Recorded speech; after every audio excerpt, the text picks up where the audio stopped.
Hello everyone, সবাই কেমন আছো? আশা করছি সবাই ভালো আছো, আমিও ভালো আছি। আমি তিশা, আমার আরেকটি ব্লগে তোমাদের স্বাগত। আশা করব প্রথম থেকে লাস্ট পর্যন্ত দেখার অবশ্যই ভালো লাগবে। তো এখানে ঘুম থেকে উঠে দেখি না যে সজনে শাক নিয়ে এসেছে, মানে মাঠ থেকে তুলে, তো সেটা এখন বাছছি। প্রচুর ঘাস হয়েছে আর এই যে সামা বিচাগুলোও আছে। তো আমি সবাই মিলে আর কি বাছতে লেগে গেছি। আর এটা একদম মাঠের মানে সজনে শাক, এত সুন্দর মিষ্টি খেতে, তাই জন্য সবাই মিলে বাছছিলাম। তবে বাছা হওয়ার পর এখানে ব্রাশ করে নিচ্ছিলাম। তো অনেকগুলো জামা কাপড় আছে, সেগুলোই ভাবছিলাম যে কাচবো, কিন্তু মেঘলা মেঘলা ওয়েদার, কী করবো সেটাই ভাবছিলাম। তো আমি এখানে স্নান দান করে চলে এসেছি। এসেই এখন জামা কাপড়গুলো এক এক করে মিলে দেবো। প্রচুর জামা কাপড় হয়েছে, মানে ওই যে বাবার বাড়িতে গিয়েছিলাম, এসে আর কোনো কাচা হয় না, যেহেতু বৃষ্টি হচ্ছিল। তারপরে আজকে একটু একটু ওয়েদারটা ভালো বলে আমি এখানে জামা কাপড় সব কেচে মেলে দিয়েছি। তারপরে এখানে ওই যে বাবা চিংড়ি মাছ নিয়ে এসেছিলো, সেটাই মা বেছে রেখেছিল, সেটাই এখন আমি ভেজে নেব। আর এখানে মা আমাকে আদা বেটে দিচ্ছিল, আদা রসুন পেঁয়াজ এগুলোই এখন মানে এই যে চিংড়ি মাছের জন্য বেটে দিচ্ছিল। তো আমি এই চিংড়ি মাছটাকে এখন ভেজে নেব। তোমরা কে কে চিংড়ি মাছ খেতে পছন্দ করো অবশ্যই কমেন্টে জানিও।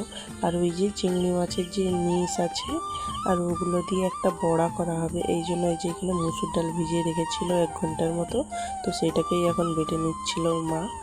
আমি বলছিলাম যে আমি বাটতে পারবো, কিন্তু মা বলে না আমি বেটে দিচ্ছি, ওই জন্য মাই বেটে দিল।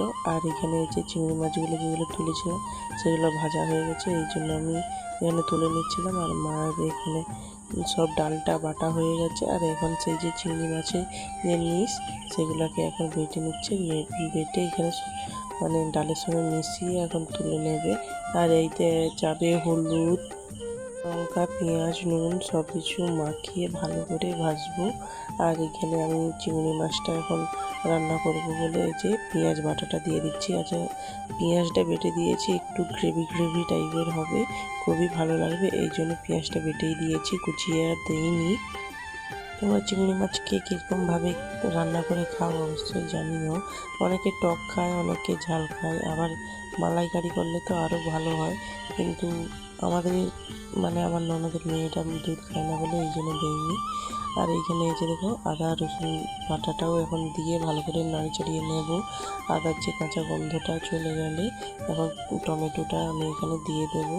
আর টমেটোটা ভাজা ভাজা হয়ে গেলে হলুদ লঙ্কা গুঁড়ি সব দিয়ে এখন দেখো মশলাটা কত সুন্দর হয়েছে, সেটা অফ ক্যামেরায় দিয়েছি আর দেখাইনি। তারপরে আমি এখানে ঝোলটা ঢেলে দেব। ঝোলটা ঢেলে দেওয়ার পর এখন মাছগুলোকে সব আমি দিয়ে দেব। আর ওই মাছটা ফুটতে ফুটতে এখানে আমার এখানে ভাতও হয়ে গেছে, তো ভাতটাকেও আমি এখন গড়িয়ে নেব। এবার সে রান্না হতে থাক, আর তোমাদের সঙ্গে একটা কথা শেয়ার করছি। তো পাড়ার লোকে আমি ভিডিও করছি আর পাড়ার লোকের সমস্যা, বাবা থালা বাসন ধুতে গেলেও ভিডিও করতে হবে, কাপড় জামা কাপড় মেলাতে গেলে ভিডিও করতে হবে। তো কী হয়েছে, আমি ভিডিও করছি, আমার কোনো সমস্যা নেই, আমার পরিবারের সমস্যা নেই, তোমাদের কিসের সমস্যা? তো যাই হোক বাধ্য। এখানে আমার বলতে বলতে এখানে বড়া ভাজা হয়ে গেছে, কত সুন্দর লাল লাল করে ভেজে নিয়েছি। আর এখানে আমি বলছিলাম যে প্রচুর গরম লাগছিল, আর তারপরে এখানে চচ্চড়িটাও তুলে দিয়েছি ফোড়ন আর পেঁয়াজ দিয়ে এই যে চচ্চড়িটা এখন তুলে ভালো করে কষিয়ে নেবো। আর এখানটায় ক্যামেরাটা শুধু কালো, একবার এখানটায় কালো লাগতেছে, এই জন্য জানি না এই ভাবটার জন্য কালো লাগছে নাকি। তারপরে এখানে চচ্চড়িটা ভালো করে কষানো হয়ে যেতে আমি এখানে জল ঢেলে দিয়েছি, তো এটা এখন সিদ্ধ হতে থাক ফুটুক। তারপরে আমার চচ্চড়িটাও হয়ে গিয়েছিলো। আর এইখানে দেখো বাবা ঘাস মারার ওষুধ দিচ্ছে আমাদের, মানে এখন তো বর্ষাকাল পড়েই গেছে আষাঢ় মাস, এই জন্য প্রচুর ঘাস হয়েছে বৃষ্টির জন্য, তো ঘাস মারাটা দিয়ে দিচ্ছে। তারপরে আমরা আর কোনো ভিডিও করিনি, একবারে বিকালবেলা এই যে পেয়ারা মাখা করছিলাম সেটাই তোমাদের সঙ্গে শেয়ার করছি। আর কালো হয়ে মেঘ চলে এসেছে, তার কিছুক্ষণ পরে ঝড় বৃষ্টি সব হয়ে গেছে। তো তোমাদের ওখানে কীরকম কী ঝড় বৃষ্টি হয়েছে অবশ্যই কমেন্টে জানিও।